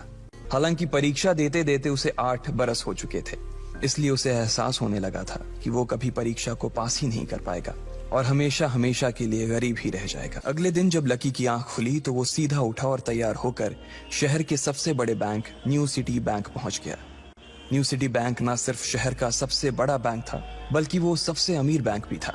वहां पर शहर के सबसे अमीर लोगों के ही पैसे जमा किए जाते थे। New city bank south Delhi में बसा हुआ था और उसके दरवाजे के बाहर महंगी से महंगी गाड़ी खड़ी थी। रातों रात लकी की किस्मत तो बदल गई थी, लेकिन उसके कपड़े नहीं बदल पाए थे। इतने बड़े बैंक में वो वही कपड़े पहनकर आ गया था जो वो अक्सर अपने काम पर पहनकर जाता था। पैसे लेते ही ना सबसे पहले नए कपड़े खरीदने हैं, लकी ने अपने आप से कहा और फिर बैंक के अंदर दाखिल होने लगा। जैसे ही उसने दरवाजे को धक्का दिया, उसे आवाज आई, आउच! लकी थोड़ा सा हड़बड़ी में दिखाई दे रहा था और इस जल्दबाजी के चक्कर में वो एक लंबे बाल वाली लड़की से जा टकराया था जो कि उसके बगल में ही चल रही थी। माफ करना, मैं आपको देख नहीं पाया, सॉरी। जब उस लड़की ने लकी के कपड़े और उसके हुलिये को देखा तो उसने अपनी नाक बहुत सिकोड़ ली। क्यों नहीं देख पाए? मैं क्या ट्रांसपेरेंट हूँ? इससे पहले कि बात आगे बढ़ती, उस लड़की ने देखा कि इस बैंक की मैनेजर यास्मीन पटेल उन दोनों की ओर बढ़ी चली आ रही है। I am so sorry miss, आपको कहीं लगी तो नहीं? यास्मीन ने उस लड़की से पूछा और फिर घिन्न भरी नजरों से लकी की ओर देखने लगी। यास्मीन ने लकी को ऊपर से नीचे तक देखा और ना जाने उसके मन में क्यों शक पैदा हो गया। क्या आप मुझे बता सकते हैं कि आप यहाँ पर किस काम से आए हैं? हाँ, वो मैं अपना पैसा निकलवाने के लिए आया था। पैसे निकलवाने के लिए आए हो? हाँ, तो क्या आपके पास कार्ड है? न्यू सिटी बैंक का कार्ड हासिल करना एक बहुत ही मुश्किल भरा काम था। अगर किसी को भी उस बैंक का कार्ड लेना था तो सबसे पहले उस आदमी को अपने खाते में कम से कम 5 लाख रुपए जमा करवा कर रखने पड़ते थे, तब जाकर उसे कहीं कार्ड मिलता था। लेकिन लकी तो पहली बार ही यहाँ आ रहा था, इसलिए उसके पास कार्ड होने की कोई संभावना ही नहीं थी। कार्ड नहीं मेरे पास। जैसे ही उस लंबे बालों वाली लड़की ने लकी का जवाब सुना तो वो खिलखिलाकर हंस पड़ी। इससे पहले कि आगे कोई कुछ कह पाता, उस लंबे बालों वाली लड़की के पिता वहां आ गए और बोले, चलो बेटी, यास्मीन देखो, अगर इस तरह के सड़क छाप लोग तुम्हारे बैंक में ऐसे ही घुसते चले आए ना और बाकी कस्टमर्स को परेशान करने लगे तो तुम्हारे बैंक की इमेज और उसके शेयर्स दोनों को काफी नुकसान होगा। एक मैनेजर होने के नाते तुम्हें इन सब चीजों का ध्यान रखना चाहिए। मुझे उम्मीद है कि आगे मेरे साथ ऐसा कुछ नहीं होगा। उस लड़की ने कहा और अपने पिता के साथ बैंक के बाहर चली गई। अपना ध्यान रखना कोयल मैडम। कोयल और उसके पिता इस बैंक के सबसे पुराने और सबसे वफादार कस्टमर्स थे। अगर आज यास्मीन उन्हें नाराज कर देती और वो उसके बैंक से अपना खाता बंद करवा देते तो शायद यास्मीन की नौकरी तक जा सकती थी। और यह सब हो रहा था उस पागल लकी की वजह से। इसे जल्द से जल्द यहां से भगाना पड़ेगा, यास्मीन ने अपने आप से कहा और फिर बैंक के अंदर आने लगी। अरे अब ये कहां चला गया? वो इधर उधर देखने लगी लेकिन लकी वहां भी नहीं था। यास्मीन को लगा कि शायद लकी यहाँ बहुत ही असहज महसूस कर रहा होगा और जब वो कोयल को दरवाजे पर छोड़ने के लिए आई तब उसके पीछे पीछे वो भी निकल गया होगा। अरे ये कहां छिपा हुआ था? उसने देखा कि लकी बैंक के VIP लॉन्ज के बाहर खड़ा था और उसके खंबे की आड़ की वजह से वो यास्मीन की नजर से बाहर हो गया था। लकी जिस कमरे के बाहर अभी खड़ा था उस कमरे के अंदर शहर के सभी रईस लोगों का उठना बैठना था। अब अगर ऐसे में लकी वहां घुस जाता तो सब लोग मिलकर यास्मीन की गर्दन पर चढ़ जाते। रुको, जहां हो वहीं खड़े रहो। वो लकी को किसी भी तरह से उस कमरे में जाने से रोकना चाहती थी लेकिन उससे पहले ही वो उस कमरे के अंदर दाखिल हो चुका था। बाप रे, ये कैसा आदमी है? बिना परमिशन के अंदर घुसा तो घुसा लेकिन दरवाजा भी अंदर से बंद कर लिया। अब यास्मीन की सांसें फूलती जा रही थी। इधर जैसे ही लकी कमरे में दाखिल हुआ वहां का कस्टमर रिलेशन मैनेजर जो कि सोफे पर फैला हुआ था वो उसे देखते ही अचानक सीधा बैठ गया। हेलो सर, कैसे हैं आप? उसे याद था कि इस कमरे में कुछ खास लोग ही आते थे और जो भी आते थे यास्मीन उनके आने की खबर उसे पहले ही दे देती थी। लेकिन इस वक्त जो आदमी उसके सामने खड़ा था उसे देखते ही वो अपनी जगह पर जम गया था। ना तो वो कहीं से भी VIP लग रहा था और ना ही वो उसका कोई रिश्तेदार था। कौन हो भाई तुम? क्या चाहिए तुम्हें? मैं यहाँ अपना पैसा लेने आया हूँ। तुम्हारे पास हमारा सुप्रीम कार्ड है? नहीं, मेरे पास कोई कार्ड नहीं है। तो फिर हम तुम्हें कोई पैसा नहीं दे सकते। चलो अभी दरवाजा खोलो और सीधा बाहर निकलो। नहीं, मैं अपना पैसा लिए बिना नहीं जाऊंगा यहाँ से। अरे बोला ना, बिना कार्ड वाले को पैसा नहीं मिलता है और वो भी पैसा होगा तब तो मिलेगा ना। अरे पैसा है तभी तो निकालने आया हूँ सर। देख, फालतू की बहस मत कर सुबह सुबह, वरना मैं सिक्योरिटी को बुला लूंगा तो वो लोग मार मार कर बाहर निकालेंगे तुझे। फिंगरप्रिंट? अरे आपने कहा ना कि आपको कार्ड चाहिए, पर मेरे पास कार्ड नहीं है, फिंगरप्रिंट है और मुझे मालूम है कि आपके यहाँ फिंगरप्रिंट से भी पैसे निकलते हैं। मैनेजर को यह समझ नहीं आ रहा था कि आखिर लकी को फिंगरप्रिंट की जानकारी मिली कैसे। मैनेजर ने सोचा कि उसे एक चांस देना चाहिए, इसलिए उसने लकी को फिंगरप्रिंट इस्तेमाल करने की इजाजत दे दी थी। चुपचाप यहाँ पर अपना अंगूठा लगाओ, तुम्हारा फिंगरप्रिंट मैच नहीं कर रहा है। उसे लग रहा था कि लकी ने अपनी जेब में कोई हथियार छुपा रखा था और वो मैनेजर को बेवकूफ बना रहा था। इससे पहले कि लकी अपनी जेब से कोई बंदूक या बम निकालता, मैनेजर ने अपना फोन निकाला और पुलिस का नंबर लगाने लगा। लकी ने उसकी स्क्रीन पर देख लिया था कि वो 100 नंबर पर फोन लगा रहा था। लकी बुरी तरह से घबरा गया था। अब आगे क्या होने वाला था? क्या लकी उसे पुलिस को बुलाने से रोक पाता? कहीं उसे कोई फेक मैसेज तो नहीं आया था? लकी कैसे इन मुसीबत से बाहर निकलेगा? अरे ये क्या कर रहे हो? देखिए सर, मेरी बात सुनिए, मैं कोई क्रिमिनल नहीं हूँ। हो सकता है मैंने गलत उंगली लगा दी हो, बस आप मेरे को एक लास्ट बार फिंगरप्रिंट लगाने दो प्लीज। देख, ये उंगली भी अगर नहीं लगी ना तो फिर ये मत कहना कि मैं अगली उंगली भी ट्राई करके देखता हूँ। अगर ये वाली काम नहीं की तो मैं सीधा पुलिस को फोन करने वाला हूँ अभी। लकी ने अपने सीधे हाथ की उंगली को अपने पैंट से साफ किया और भगवान का नाम लेकर उसे उस मशीन पर लगा दिया। जैसे ही उसकी उंगली उस मशीन पर पड़ी, अब की बार फिर मशीन से एक आवाज आई और वो चमक कर हरी हो उठी। तभी मैनेजर के मोबाइल पर एक मैसेज आया। मैनेजर ने उस मैसेज को पढ़ना शुरू किया। Verification successful. खाता 1, नाम लक्ष्मण लाल अग्रवाल, खाता नंबर 01104। जैसे ही मैनेजर ने इस मैसेज को देखा, उसकी आंखें फटी की फटी रह गई थी। लकी उस हरी बत्ती को देखते ही झूम उठा था और फिर उसने मैनेजर को घूर कर देखा। इधर मैनेजर ने उसके आगे हाथ जोड़े और खिसिया कर हंसते हुए कहा, लक्ष्मण सर, प्लीज मुझे माफ कर देना सर। मैं इस ब्रांच में नया आया हूँ और इसलिए मुझे मालूम नहीं था कि आप कौन हो। मैं इस ब्रांच का कस्टमर मैनेजर शशिकांत वर्मा हूँ। प्लीज आगे भी मेरा ध्यान रखना सर, प्लीज। Sorry sir.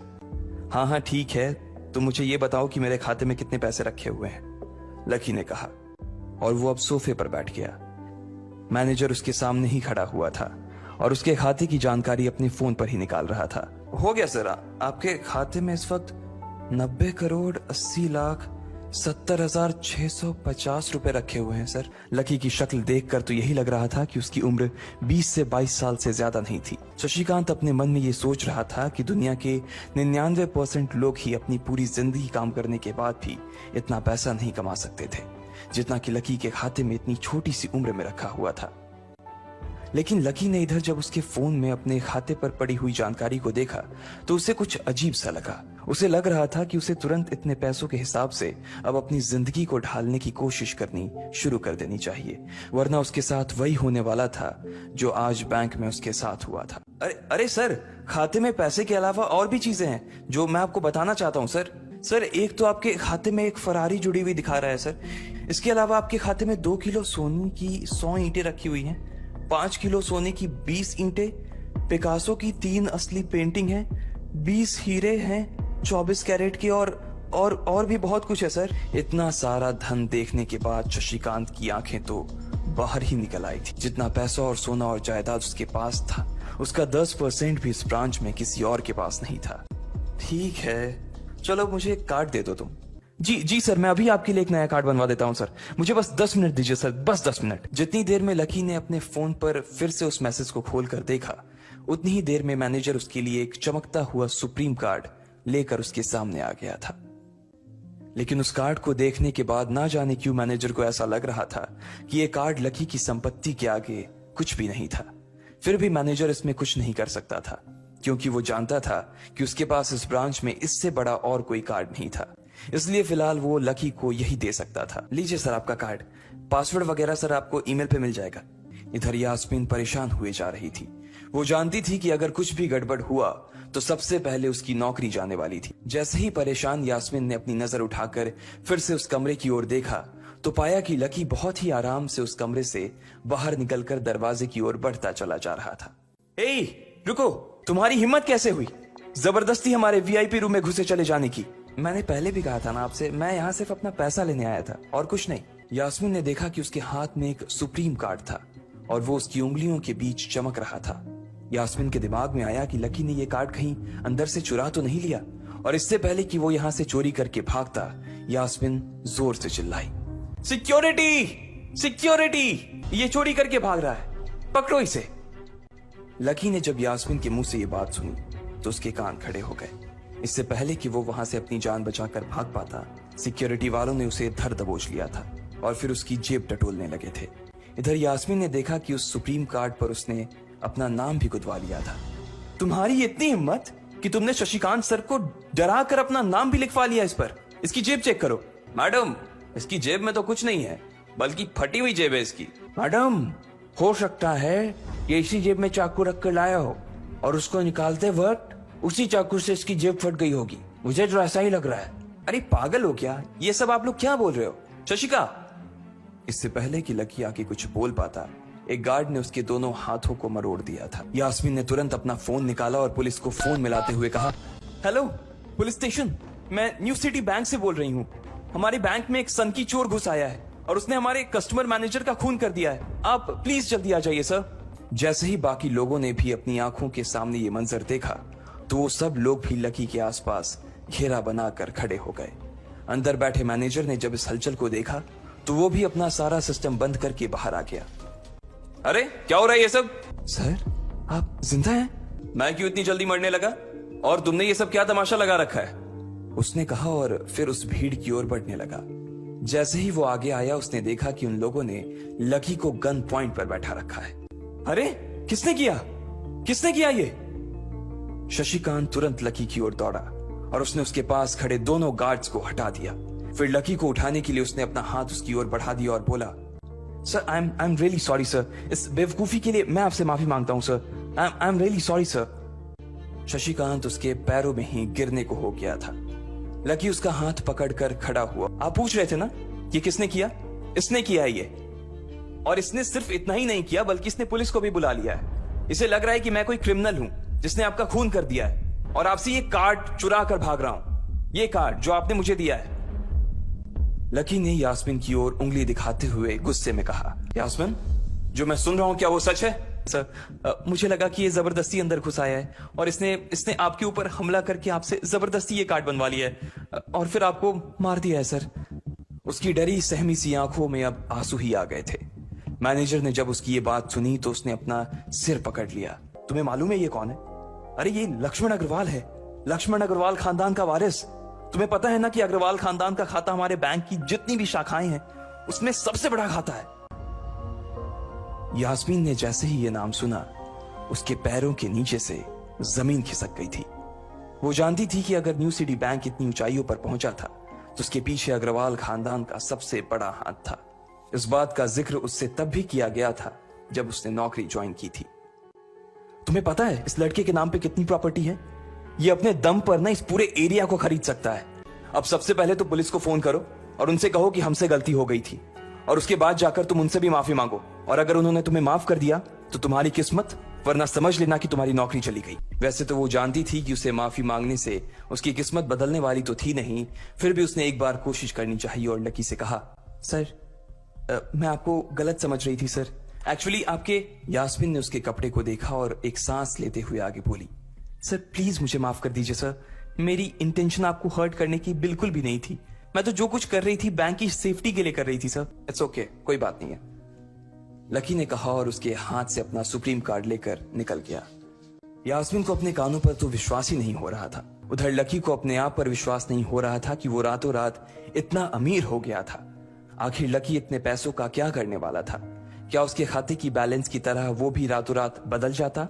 ये पैसा उसकी जिंदगी को क्या दिशा देने वाले थे? असल में उसे क्लास में जाने में देर हो रही थी। लकी दिल्ली यूनिवर्सिटी के ही एक कॉलेज में पढ़ता था। जैसे ही वो कॉलेज के अंदर दाखिल हुआ उसके पैर एक कीचड़ से भरे गड्ढे में पड़ गए। उसने जैसे तैसे अपना जूता तो साफ कर लिया था, लेकिन वो अपनी पैंट पर लगे कीचड़ के दाग को साफ नहीं कर पाया था। वो बाथरूम की ओर जा पाता, इतने में क्लास की घंटी बज गई। वो भागते हुए क्लास में पहुंचा। उसने दरवाजे के बाहर से ही देखा कि प्रोफेसर कमलनाथ मिश्रा पोडियम पर आ गए थे और उन्होंने आज के लेक्चर की शुरुआत भी कर दी थी। जैसे ही उनकी नजर बाहर खड़े लकी पर पड़ी तो उनकी आंखें निराशा से भर आई। कॉलेज में जितने भी प्रोफेसर थे उनमें से कमलनाथ जी को लकी सबसे ज्यादा पसंद करता था। बाकी प्रोफेसर ये बात जानते थे कि लकी पढ़ाई के साथ साथ जॉब भी करता था, इसलिए उसका पढ़ाई में ध्यान नहीं था, इसलिए वो भी लकी के ऊपर ज्यादा ध्यान नहीं देते थे। कुछ लोग तो पूरी क्लास के सामने उसका मजाक भी उड़ाते थे, लेकिन सिर्फ कमलनाथ जी ही ऐसे प्रोफेसर थे जो उसके साथ बराबरी का व्यवहार करते थे। लकी बिना कुछ कहे वैसे ही अपना सिर नीचे झुकाए क्लास में दाखिल हो गया। जैसे ही उसके पैर क्लास में पड़े सभी लोग उसकी ओर देखने लगे। अबे ये फटीचर कब से लेट आने लगा? सूरज पश्चिम से उग सकता है लेकिन ये कभी लेट नहीं हो सकता। इसकी पैंट तो देख कितनी गंदी है। भाई क्लास में लड़कियां भी होती हैं, कम से कम कपड़े तो ढंग से पहन के आ यार। अरे कहां से पहन कर आता? कपड़े के लिए तो पैसे हैं नहीं इसके पास, एक ये कपड़ा है इसके पास, बहुत है इसके लिए। क्लास में बैठे सभी लोगों ने लकी के ऊपर फफ्तियां कसनी शुरू कर दी थी। रोज उसे ऐसी बातें सुनकर बुरा भी लगता था और आज भी उसने अपना सिर नीचे तो झुका लिया था, लेकिन आज उसके चेहरे पर एक मुस्कान थी। इन लोगों को पता नहीं था कि यह अनलकी आज कितना लकी होकर आ रहा है। थोड़ी ही देर में कमलनाथ जी की क्लास खत्म हो गई। बच्चों आज की क्लास यही खत्म होती है, कमलनाथ जी ने कहा और क्लास के बाहर चले गए। जैसे ही वो बाहर गए पीछे वाले दरवाजे से किसी की आवाज आई, डिंपल। वहां कोई और नहीं बल्कि डिंपल का नया बॉयफ्रेंड राहुल खड़ा था। ये लोग राहुल को अच्छी तरह से जानते थे। डिंपल खिड़की के पास बैठी हुई थी। जैसे ही राहुल उसके पास पहुंचा डिंपल ने अपने हाथ उसकी गर्दन में किसी हार की तरह डाल दिए और उसकी बाहों में झूम उठी। उधर राहुल ने भी डिंपल को सबके सामने चूम लिया था। यह नजारा देखते ही सबकी नजरें लकी के ऊपर जा टिकी। सबको अभी तक तो यही पता था कि डिंपल लकी की गर्लफ्रेंड है। किसी को इस बात की खबर नहीं थी कि उन दोनों का ब्रेकअप हो गया था। डिंपल को राहुल की बाहों में देखकर लकी के तन बदन में आग तो लग गई थी, लेकिन फिर भी वो शांत होकर वहीं बैठा हुआ था और उसने अपने गुस्से पर काबू कर लिया था। अरे भाई लकी, क्या हो रहा है ये सब? होने देना यार, जो हो रहा है छोड़ना। अरे भाई तुझे पता है वो राहुल कितना चालू आदमी है? अभी तक इस कॉलेज की 5 लड़कियों को फंसा चुका है और ये डिंपल छठी है। लकी के दोस्त प्रीतम ने उससे कहा, कोई बात नहीं भाई, सबकी अपनी अपनी लाइफ है। अच्छा लकी सुनना जरा। उसने अभी भी राहुल की कमर में अपना एक हाथ डाल रखा था। फिर उसने अपने दूसरे हाथ से अपना मोबाइल निकाला और उसका कवर खोलकर लकी के मुंह पर फेंक दिया और बोली, अब क्योंकि मैं तुम्हारे साथ नहीं हूं इसलिए मुझे तुम्हारे इस बेकार से कवर की कोई जरूरत नहीं। बेबी इसने तुम्हें कवर गिफ्ट किया। कवर कौन गिफ्ट में देता है भाई? बेबी बात यह है कि जिसकी मोबाइल खरीद कर गिफ्ट करने की औकात नहीं होगी वो सिर्फ कवर ही तो गिफ्ट कर सकता है ना, और क्या। कोई बात नहीं बेबी, मैं आज ही तुम्हें एक नया फोन दिलवाता हूँ। आ जाओ, चलते हैं कनॉट प्लेस और वहां से लाते हैं बेबी के लिए एक नया फोन। हाँ बेबी, हमने एक पहले नया फोन खरीदेंगे और फिर उस फोन की पार्टी भी करेंगे, और उसके बाद आज। डिम्पल ने कहा और राहुल के चेहरे पर उंगलियां फिराने लगी। भाई ये सब क्या हो रहा है? तेरे सामने ये सब हो रहा है और तू बस मुस्कुराए जा रहा है। गुस्सा नहीं आ रहा तुझे? नहीं यार, जो होता है वो भी अच्छे के लिए होता है, इसलिए चिल यार, छोड़। लकी ने कहा और फिर राहुल और डिम्पल की ओर देखने लगा। अब उन दोनों की नजर लकी के मुस्कुराते हुए चेहरे पर पड़ी तो वो अंदर से भवक गए। बेबी चलो यहां से। बेबी नहीं बेबी, हबी। आज से तुम मुझे हबी बोलोगी और मैं तुम्हें बोलूंगा मेरी प्यारी वाइफी, राहुल ने कहा और लकी के सामने ही डिम्पल को चूम लिया। डिम्पल ये सब क्यों कर रही हो तुम? क्या दिखाना चाहती हो इससे? ओए फटीचर, ज्यादा बकवास करने की जरूरत नहीं है। आज के बाद अगर तूने मेरी डिम्पल के बारे में कुछ कहा या उसकी तरफ आंख उठाकर भी देखा ना तो मैं राजपथ पर तेरी परेड करवा दूंगा। रहने दे भाई, उसकी जरूरत नहीं पड़ेगी। मैं खराब चीज ना तो देखता हूं और ना ही उसके बारे में बात करता हूं। राहुल उसका जवाब सुनकर गुस्से से लबरेज हो रहा था। वो लकी को सबक सिखाने के लिए अपना घूंसा तान कर उसकी दिशा में बढ़ा ही रहा था कि इतना ही में पीछे से एक लड़की की आवाज आई। अब तू हद से आगे बढ़ती जा रही है डिम्पल। लकी जैसे लड़के को छोड़कर तू इस एक नंबर के लफंगे लड़के के साथ पड़ी है। तुझे तो कॉलेज के किसी गड्ढे में जाकर डूब मरना चाहिए। साक्षी, क्या कह रही है तू? जुबान संभाल अपनी। जब डिम्पल लकी के साथ थी तो उसकी साक्षी से भी अच्छी दोस्ती थी। जब भी डिम्पल और लकी के बीच किसी बात को लेकर झगड़ा होता तो डिम्पल उसे सुलझाने के लिए अक्सर साक्षी की ही मदद लेती थी। तुझे सीरियसली शर्म आनी चाहिए डिम्पल। मैंने कभी नहीं सोचा था कि तू ऐसी लड़की निकलेगी। लकी जैसा बंदा ना तुझे कहीं नहीं मिलेगा। तू इतनी जल्दी कैसे भूल गई यार? लकी तेरे लिए हर टफ टाइम में खड़ा रहा था। जब भी तू बीमार होती थी और तेरे खड़े होने की भी हालत नहीं होती थी तो बेचारा तेरे लिए खाना बनाता था, तेरे कपड़े धोता था और तो और तेरे लिए दवाई तक लेके आता था। तुझे याद है ना जब हम हिमाचल घूमने गए थे और तेरे पैर में मोच आ गई थी तो ये बेचारा अपनी नौकरी छोड़कर भागा भागा रात में हमारे पास आ गया था। इतना प्यार किया इसने तुझसे और तू इसे छोड़कर जा रही है, साक्षी ने कहा। अपने लिए साक्षी के मुंह से इतना सब कुछ सुन लेने के बाद लकी ने अपनी गर्दन नीचे झुका ली थी। वो डिम्पल के ऊपर जान छिड़कता था। जो कवर डिम्पल ने उसके मुंह पर फेंक कर मारा था वो कवर को खरीदने के लिए लकी ने 3 दिन तक ओवर टाइम किया था। अरे ये लकी अपनी छोटी सी सैलरी में से भी रोज तेरे गोलगप्पे के लिए पैसे निकाल लेता था। तुझे नहीं पता है, मुझे पता है कि आज भी एक बाइक खरीदने के लिए बंदा तेरे लिए पैसे जुटा रहा था। रोज दाल और रोटी खा रहा है सिर्फ इसलिए ताकि तुझे बाइक पर घुमा सके, और तू ऐसे आदमी को नीचा दिखाने की कोशिश कर रही है। हाँ तो ये तो इसका प्रॉब्लम है ना। मैंने इससे पहले ही कहा था कि ये मेरा प्यार अफोर्ड नहीं कर पाएगा, तो फिर ये मेरे साथ इतना आगे क्यों बढ़ा? आज अगर मैं चीज सैंडविच खा सकती हूं तो फिर मैं बिना घी वाली रोटी क्यों खाऊं? लकी डिम्पल की ये बात सब सुन रहा था और उससे पहले कि वो कुछ जवाब देता अचानक ही उसका फोन बज उठा। उसने मोबाइल निकाल कर देखा तो पाया कि किसी अनजान नंबर से उसे फोन आया था। साक्षी और डिम्पल के बीच हो रही बहस के बीच ही लकी फोन उठाने के लिए वहां से निकल गया। देखा कितनी बदतमीजी से उठ के चला गया। चलो अभी। डिम्पल ने राहुल के हाथ को कसकर पकड़ा और निकल गई। इधर फोन पर लकी कुछ बोलता उससे पहले ही बहुत हो गया लक्ष्मण, अब बस जल्दी से घर आ जाओ। लकी फोन पर उसकी माँ की आवाज पहचान गया था। मैं जल्दी आ जाऊंगा माँ, बस पढ़ाई खत्म होते ही आ जाऊंगा। उसकी आंखें डबडबा आई थी। बस अब कितना पढ़ेगा? तू अब जल्दी से आ जा, मैंने तेरे लिए एक लड़की भी ढूंढ रखी है। डिम्पल के सदमे से अभी बाहर भी नहीं निकला था और उसकी माँ उसके लिए लड़की ढूंढ रही थी। माँ मैं अभी क्लास में हूँ, आपको थोड़ी देर बाद फोन करता हूँ। लकी ने आगे की बात से बचने के लिए कहा और फोन रख दिया। फिर वो क्लासरूम में आ गया। लकी तुम ठीक हो ना? साक्षी ने लकी के कंधे पर हाथ रखते हुए पूछा। डिम्पल का असली चेहरा हम दोनों के सामने आ गया है। अगर ये थोड़ी देर बाद आता ना तो दर्द ज्यादा होता, इसलिए जो हुआ ठीक ही हुआ। तुम्हें ऐसी लड़की के लिए परेशान नहीं होना चाहिए लकी, कोई जरूरत नहीं है तुम्हें दुखी होने की। अच्छा चलो, आज हम तुम्हारे आजाद होने का ना जश्न मनाते हैं। मैं अपनी तरफ से तुम्हें ट्रीट दूंगी। कॉलेज के बाहर कहीं चलें? कैंटीन का खा खा करना मैं बोर हो गई हूँ। हाँ लेकिन ट्रीट तुम मुझे नहीं, मैं तुम्हें दूंगा, पर आज नहीं किसी और दिन। और इस बार हम उस चमन पाव भाजी वाले के पास नहीं जाएंगे, उससे थोड़ी दूरी पर सामने वाली लेन में जो रेस्टोरेंट है ना, सन एंड मून, वहां चलकर खाना खाएंगे। साक्षी ने जब उसके मुंह से सन एंड मून का नाम सुना तो उसके कान खड़े हो गए उसे उम्मीद नहीं थी कि लकी को डिंपल के जाने के बाद इतना बड़ा झटका लगेगा। जितना पैसा लकी 10 दिन में कमाता था, साक्षी ने सुना था कि सन एंड मून में उतना पैसा सिर्फ एक बार में ही पूरा हो जाता था। वो झिझक कर हंस पड़ी और बोली, हाँ ठीक है, मतलब ठीक है, मैं इंतजार करूंगी। वैसे तुम्हें एक बात बताऊं लकी, मैं ना अभी तक सन एंड मून के अंदर गई नहीं हूं। ठीक है तो फिर मिलते हैं फिर, बाय लकी, साक्षी ने कहा और वहां से निकल गई। इधर प्रीतम और उसके दूसरे दोस्त भी उसे अपने साथ लेकर कैंटीन की ओर आ गए। जैसे ही वो कैफेटेरिया में दाखिल होने वाले थे, अचानक से गर्वित रुक गया।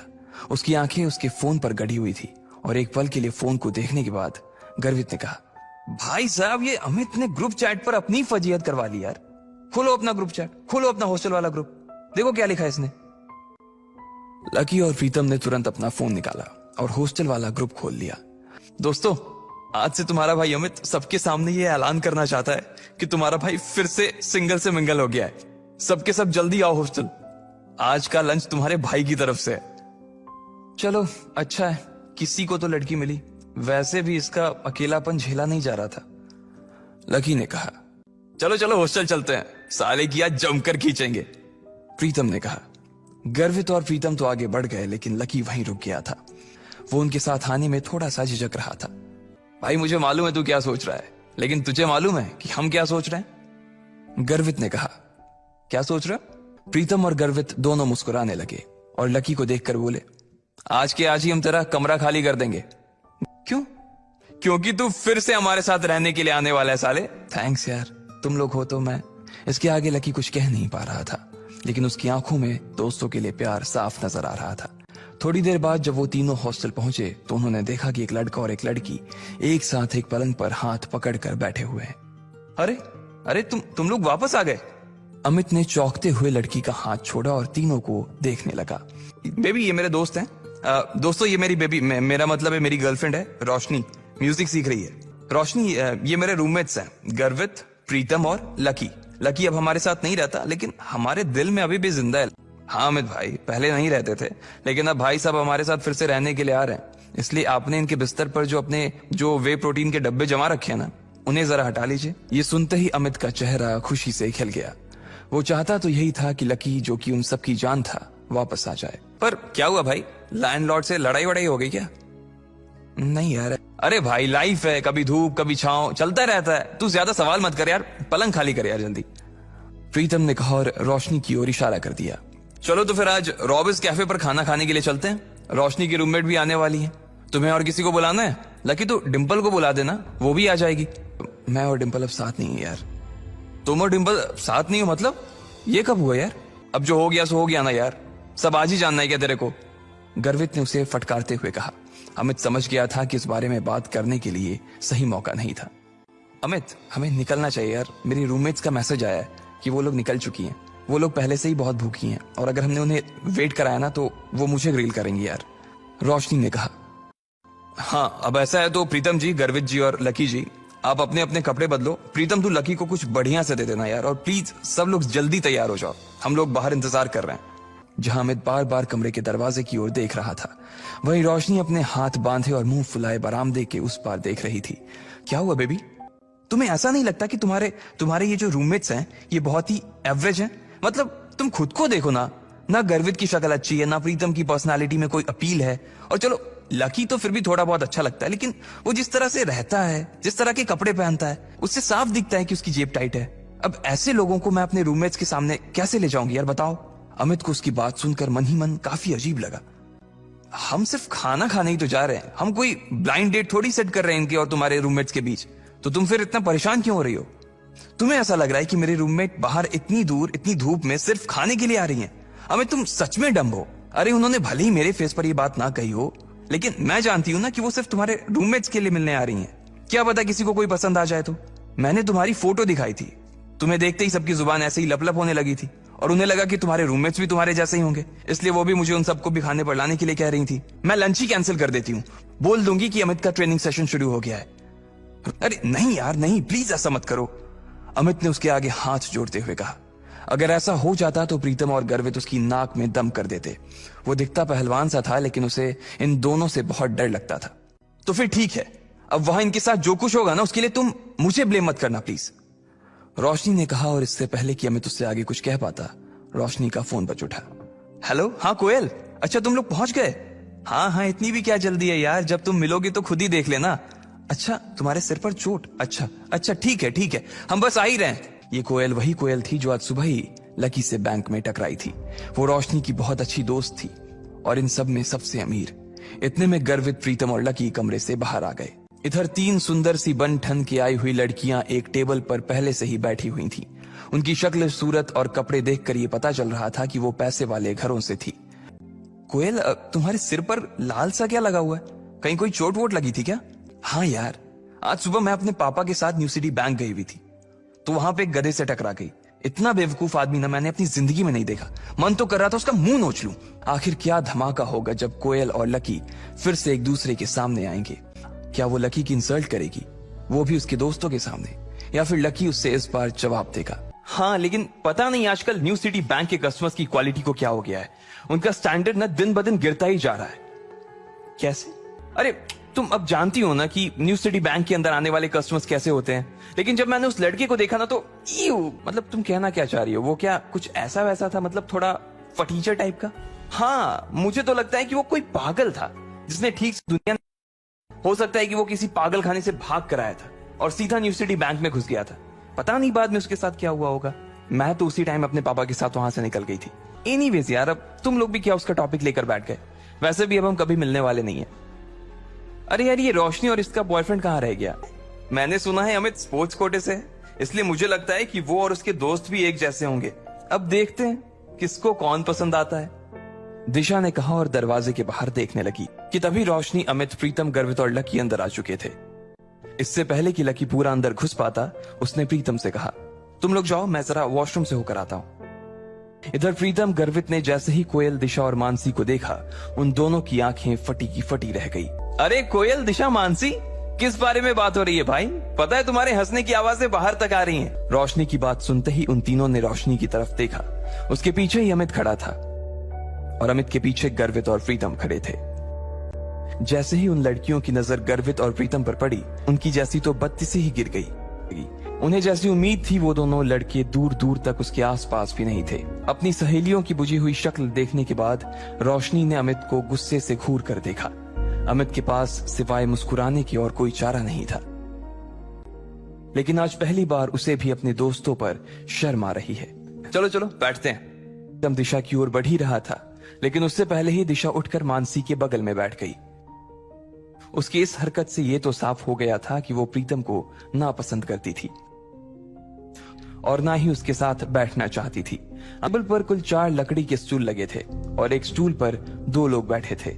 दिशा और मानसी एक स्टूल पर बैठ गए, प्रीतम और गर्वित एक स्टूल पर, अमित और रोशनी एक स्टूल पर बैठ गए, लेकिन कोयल अकेली बैठी थी। कोयल उन सब लड़कियों में सबसे सुंदर थी और साथ ही वो सबसे चूजी भी थी। अब ऐसे में अगर लकी कोयल के पास बैठता तो क्या होता? भले ही लकी उतना खराब ना दिखता था, लेकिन उसके कपड़े उसकी पर्सनालिटी की मिट्टी पलित करने में लगे हुए थे। अरे अरे, जल्दी खाने को कुछ मंगवा यार, बहुत भूख लगी है। इतने में कोयल ने अपने बालों को ठीक करते हुए अमित से पूछा, अमित, रोशनी तो बता रही थी कि तुम्हारे साथ 2 नहीं 3 लड़के आने वाले थे, तो फिर वो तीसरा लड़का कहाँ है? वो तीसरा लड़का अभी बाथरूम गया हुआ है। ओए लकी, इधर देख भाई, इधर आजा। जैसे ही कोयल, दिशा और मानसी ने अमित की आवाज सुनी, वो सभी लकी की ओर देखने लगे, लेकिन दिशा और मानसी को एक बार फिर से निराशा हाथ लगी थी। देखने लगी, लेकिन कोयल ने जैसे ही लकी को देखा, उसकी आंखें फटी की फटी रह गई।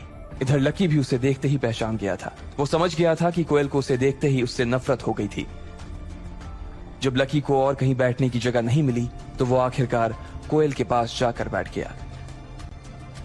कोयल ने जैसे ही उसे अपने पास बैठते हुए देखा, तो वो उस छोटे से स्टूल में भी उससे जितनी दूर हो सकती थी उतनी दूर जाकर बैठ गई थी। उसे अंदर से तो लकी से बहुत घिन आ रही थी। कोयल, क्या हुआ? तुम लोग कहोगे यार कि मेरी जैसी लड़की की किस्मत इतनी खराब कैसे हो सकती है, लेकिन ये वही लड़का है जो मुझे आज न्यू सिटी बैंक में मिला था। इसको देखकर तो ऐसा ही लग रहा है कि इसने वही कपड़े पहने हुए हैं जैसा तुमने इसे बैंक में पहने हुए देखा था, मानसी ने कहा और दोनों ही लकी को ऊपर से नीचे तक देखने लगे।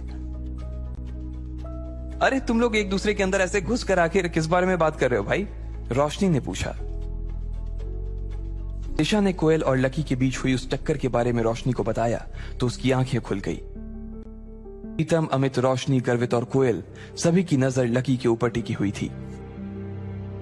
सबके मन में ढेर सारे सवाल थे। उन्हें यह लग रहा था कि आखिर लकी को न्यू सिटी बैंक में जाने की जरूरत क्या थी।